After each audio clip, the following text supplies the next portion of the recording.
All right, before we get started, there's some software that we need to download and get installed. And I want to just walk you through what that should look like. It's all free and some of it's open source, and so that can sometimes be a little daunting. So I just want to just show you what you should expect. Now, I already have all the software installed, so I won't be doing the full installs, but those are relatively straightforward. The downloading is what I want to talk about. So I'll put the links in the description, but first we want to go to blackmagicdesign.com. This is the DaVinci Resolve application.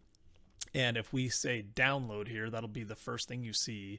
We can download Resolve 16 or 16 Studio. Now Studio is the paid version and we don't want that right now. At least that's not what I'm going to show. And then we'll select Windows and we'll have to put in our name and information and then register, and that's all fine. I haven't gotten a bunch of junk from them. Everything has been totally fine. So you just fill out the information, hit download, and you're going to get that piece of software. This one I'm not that worried about. It's very straightforward and it's pretty mainstream piece of software, so I wouldn't worry too much about this one.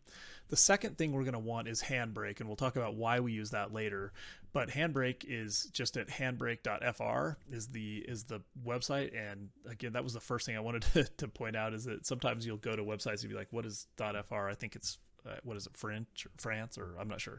Anyway, it's a tool for converting video from nearly any format to a selection of modern, widely supported codecs, and we need this for some of the stuff we're going to be doing. So we want to say download Handbrake 1.3 for Windows, and it's just going to automatically start downloading. It didn't even ask us anything. It just put it directly in here, and then we can open this up, and once it's downloaded, it'll ask us if we want to allow it to install. We'll say yes, and then it'll bring up the installer, but mine is already installed, so I'm not going to do that right now. So we'll just hit OK. Oops, I don't want to do that.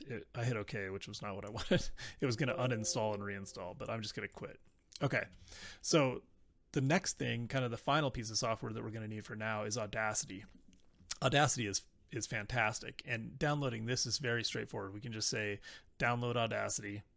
It'll take us over here, and we can find which one we want, Windows, Mac, or Linux. So that's probably us. We can download it from FossHub.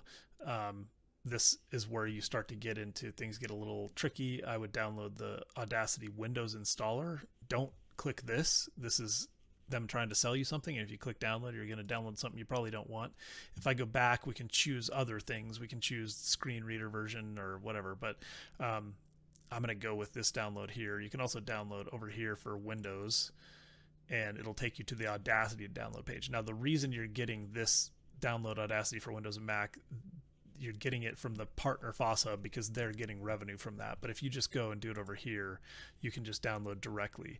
You can choose whether you want to support them in that way or not. I like to usually support people that are giving us free stuff. If all they need is a click, then I'll give them that click, but you can download the installer from here. Now, the one more thing that we need for Audacity that is a little bit trickier is these additional libraries that allow us to do a couple of things that we need to do. And I won't get into the technical stuff, but I want you to go to this lame dot, I don't even know how to pronounce it. I'll put the link down there. Do not click any green buttons, right? They automatically tell you that they're making money by having all of these additional ads on their site, but they're trying to protect you by telling you what you really want. You don't want this start now. That's going to give you some sort of spyware. Who knows what it's going to give us. We want to make sure that we stick within this area here, and we want to get first the Windows users. We have to download this. Jump straight to the Windows downloads. If we go there, we get download lame and FFmpeg. So we want both of those. And we have the recommended installer package for Windows is this lame 3993. I would just go with that one. It downloads the installer exe and then you install it. And then you also want FFmpeg for Windows and the latest Audacity for the latest Audacity versions. And I would do the one that they recommend here as well. Whatever is in that section when you get to this, you download that zip and you can read this page on how to use that. There's an additional step on how to actually get these working with well, you won't have to worry about it if you do the download and install Audacity and then download and install these first. Everything should be fine. If you run into problems with this, you can go to the Audacity page and there's a help section. I'll put a link in there. I don't have it right now, but it's a link on how to get lame working and get it selected for Audacity. So anyway, those are the few quick things that we need to install. It's not as bad as it sounds. You should be able to get that going in 10 minutes, minus however much download time. Some of the files are kind of big, but that's how we get the software installed, and then we should be ready to get going.